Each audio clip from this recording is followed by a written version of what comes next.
அன்பான தளபதி விஜய் அண்ணாவிற்கு வணக்கம். விஜய் அண்ணா, உங்களுக்கு இனிய பிறந்தநாள் நல்வாழ்த்துக்கள் அண்ணா. உங்கள் நடிப்பு திறமையை பார்க்க முடியவில்லை என்றாலும் உங்கள் குரலை கேட்க வந்திருக்கிறேன் அண்ணா. ஒரு நல்ல மனிதராகவும் நல்ல தலைவராகவும் உணர்கிறேன் அண்ணா. இங்கு மதிப்பெண் பெற்று சாதனை படைத்ததை விட எங்களையும் எங்கள் பெற்றோரையும் அழைத்து மகிழ்வித்தீர்கள். சாதனை படைத்தது எங்கள் அண்ணா.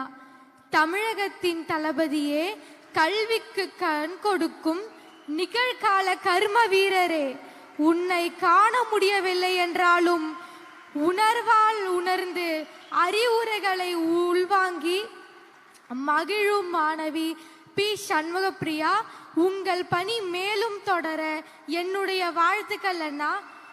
ஆனந்தரங்கப்பிள்ளை அரசு சிறப்பு பள்ளியின் தலைமை ஆசிரியர் அவர்களுக்கும், தமிழ் ஆசிரியர் பிரபாவதி டீச்சர் அவர்களுக்கும், ஆங்கில ஆசிரியர் சுதர்சன் சார் அவர்களுக்கும், அறிவியல் ஆசிரியர் ஊட்டி ராஜேந்திரன் சார் அவர்களுக்கும், சமூக அறிவியல் ஆசிரியர் சத்தியமூர்த்தி சார் அவர்களுக்கும், மேலும் ஆனந்தரங்கப்பிள்ளையில் பணிபுரியும் அனைத்து ஆசிரியர்களுக்கும் எங்கள் குடும்பத்தின் சார்பாக நன்றியை தெரிவித்துக் கொள்கிறேன்.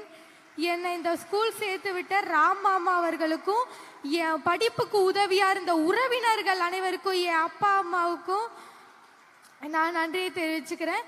செய்தியாளர்களுக்கும் பத்திரிகையாளர்களுக்கும் எனது நன்றிகள். எனக்கு இங்க பேச வாய்ப்பளித்த தளபதி விஜய் அண்ணாவுக்கு ரொம்ப ரொம்ப நன்றி தெரிவிச்சுக்கிறேன்.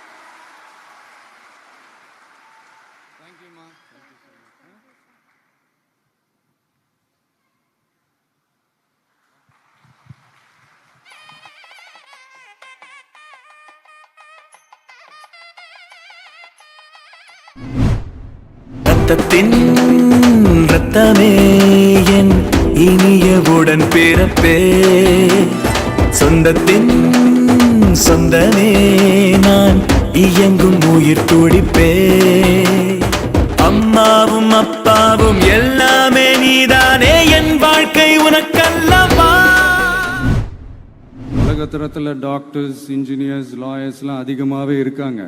இங்கே நம்மக்கிட்ட என்ன இல்லை அப்படின்னா, இங்கே நமக்கு எது இன்னும் அதிகமாக தேவைப்படுது அப்படின்னா நல்ல தலைவர்கள்.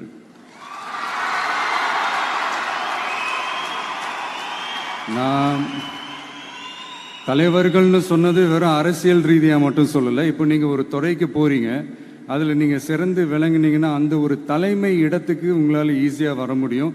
அதைத்தான் நான் சொன்னேன், இன்னும் நமக்கு நிறையா தலைவர்கள் தேவைப்படுறாங்க அப்படின்ட்டு. அது மட்டும் இல்லை, ஃப்யூச்சரில் அரசியலும் ஏன் ஒரு கெரியர் ஆப்ஷனாக வரக்கூடாது, அப்படி வரணுன்றது என்னுடைய விருப்பம்.